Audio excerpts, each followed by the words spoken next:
ઓમ નમો ભગવતે વાસુદેવાય। મિત્રો, હિન્દુ ધર્મમાં અધિક માસનું વિશેષ મહત્વ હોય છે અને આ વર્ષે અધિક માસ આવશે જે લગભગ દરેક 3 વર્ષ પછી આવે છે। આવી સ્થિતિમાં આ વર્ષ હિન્દુ કેલેન્ડરમાં 12ની જગ્યાએ 13 મહિનાનું થઈ જશે। તમને જણાવી દઈએ કે હિન્દુ કેલેન્ડરમાં દરેક 3 વર્ષ પછી એક વધારાનો મહિનો જોડાઈ જાય છે, જેને અધિક માસ, મલમાસ અથવા પુરુષોત્તમ માસ તરીકે ઓળખવામાં આવે છે। અધિક માસને પહેલાં ખૂબ જ અશુભ માનવામાં આવતો હતો। બાદમાં શ્રી હરિવિષ્ણુએ આ માસને પોતાનું નામ આપી દીધું, ત્યારથી અધિક માસનું નામ પુરુષોત્તમ માસ પડી ગયું। આ મહિનો ધર્મ અને કર્મ માટે ખૂબ જ ઉપયોગી છે। અધિક માસના અધિપતિ દેવતા ભગવાન વિષ્ણુ છે। આ મહિનામાં જે વ્યક્તિ ભગવાન વિષ્ણુની મનથી પૂજા અર્ચના કરે છે તેની તમામ મનોકામનાઓ પૂર્ણ થાય છે અને આ વખતે અધિક માસ જેઠ મહિનાની સાથે આવી રહ્યો છે। તો ચાલો સૌથી પહેલાં જાણી લઈએ કે પુરુષોત્તમ માસ શું હોય છે। મિત્રો, વિડીયો શરૂ કરતા પહેલાં હું તમને રિક્વેસ્ટ કરું છું કે આ વિડીયોને એક લાઇક કરી લેજો અને કોમેન્ટમાં જય શ્રી હરિવિષ્ણુ લખી લેજો, કેમ કે મિત્રો ઘણા લોકો વિડીયો જુએ છે પણ વિડીયોને લાઇક નથી કરતા। તો મિત્રો, તમારી એક લાઇક અમારા માટે ખૂબ જ મહત્વપૂર્ણ હોય છે, તેથી આ વિડીયોને એક લાઇક કરી કોમેન્ટમાં જય શ્રી હરિ લખવાનું ભૂલતા નહીં। તો જુઓ, જ્યોતિષ શાસ્ત્ર મુજબ જે મહિનામાં અમાવસ્યાથી અમાવસ્યા વચ્ચે કોઈ સંક્રાંતિ ન પડે તેને અધિક માસ કહેવામાં આવે છે। સંક્રાંતિનો અર્થ છે સૂર્યનો રાશિ પરિવર્તન। તમને જણાવી દઈએ કે સૂર્ય વર્ષ જ્યાં સૂર્યની ગતિ પર આધારિત હોય છે, ત્યારે ચંદ્ર વર્ષ ચંદ્રની ગતિ પર આધારિત હોય છે। સામાન્ય રીતે એક સૂર્ય વર્ષનો સમય 365 દિવસ અને લગભગ 6 કલાકનો હોય છે, જ્યારે ચંદ્ર વર્ષમાં 354 દિવસ હોય છે। બંને વચ્ચે 11 દિવસનો ફરક હોય છે, જે દરેક 3 વર્ષમાં લગભગ 1 મહિનાના બરાબર થઈ જાય છે। આ જ મહિનાને અધિક માસ કહેવામાં આવે છે અને આ વર્ષે અધિક માસનો પ્રારંભ 17 મે 2026 રવિવારના દિવસે થશે અને અધિક માસનો અંત 15 જૂન 2026 સોમવારના દિવસે થશે।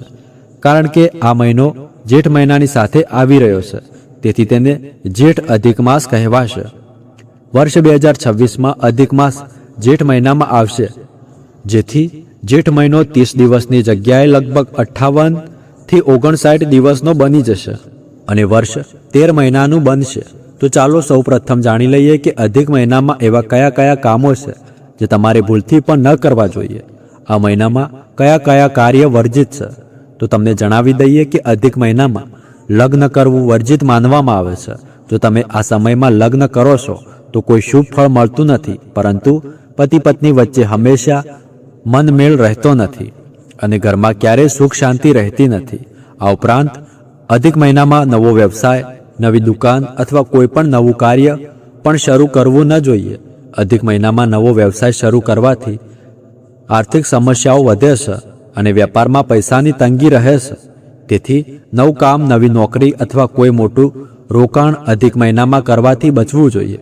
આ ઉપરાંત અધિક મહિનામાં મકાનનું નિર્માણ પણ ન કરવું જોઈએ, તેથી ઘરની સુખ શાંતિ દૂર થઈ જાય છે।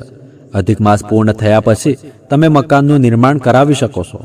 મિત્રો, અધિક મહિનામાં કરવામાં આવેલા કાર્યોમાં શુભ પરિણામ મળતું નથી, તેથી અધિક મહિનામાં કોઈ પણ મુંડન, કચ્છેદન અથવા અન્ય કોઈ પણ સંસ્કાર કરવો ન જોઈએ। આ મહિનામાં કોઈ ગ્રહ પ્રવેશ પણ કરવો ન જોઈએ। આ મહિનામાં કોઈ પણ સંપત્તિનું ખરીદી કે વેચાણ પણ ન કરવું જોઈએ। આવી સંપત્તિ ભવિષ્યમાં તમને નુકસાન પહોંચાડે છે। મિત્રો, અધિક મહિનામાં લગ્ન, નામકરણ, શ્રાદ્ધ, તિલક, મુંડન, યજ્ઞોપવિત, કચ્છેદન, ગૃહપ્રવેશ, દેવ પ્રતિષ્ઠા, સંન્યાસ અથવા શિષ્ય દીક્ષા લેવો, યજ્ઞ વગેરે શુભ કાર્યો અને માંગલિક કાર્યોને પણ નિષેધ માનવામાં આવે છે। આ પુરુષોત્તમ મહિનામાં કોઈ પણ પ્રકારનું વ્યસન કરવું ન જોઈએ।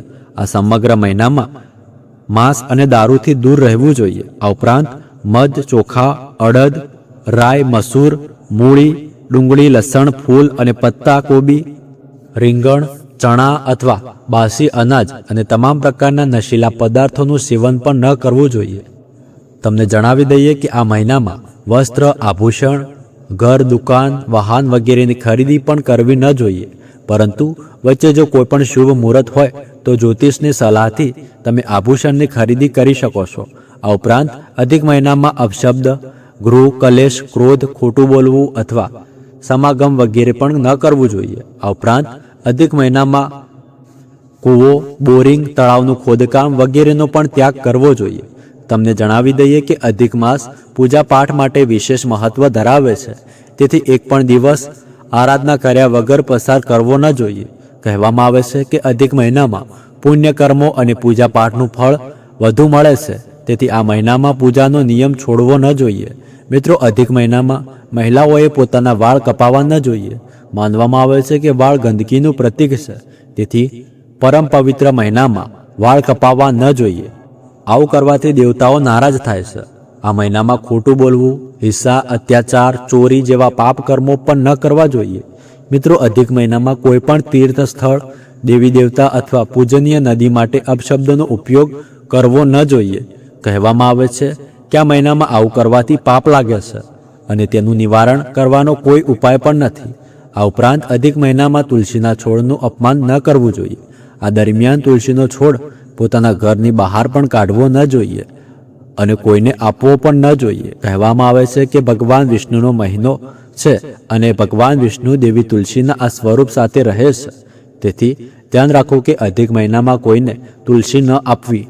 ચાલો હવે જાણીએ કે આવા કયા કયા કાર્યો છે જે અધિક મહિનામાં જરૂર કરવા જોઈએ. મિત્રો, અધિક મહિનામાં વ્રત, દાન, પૂજા, હવન, ધ્યાન વગેરે કરવાથી પાપ કર્મો સમાપ્ત થાય છે અને કરવામાં આવેલા પુણ્ય કર્મોનું ફળ અનેક ગણું થઈ જાય છે.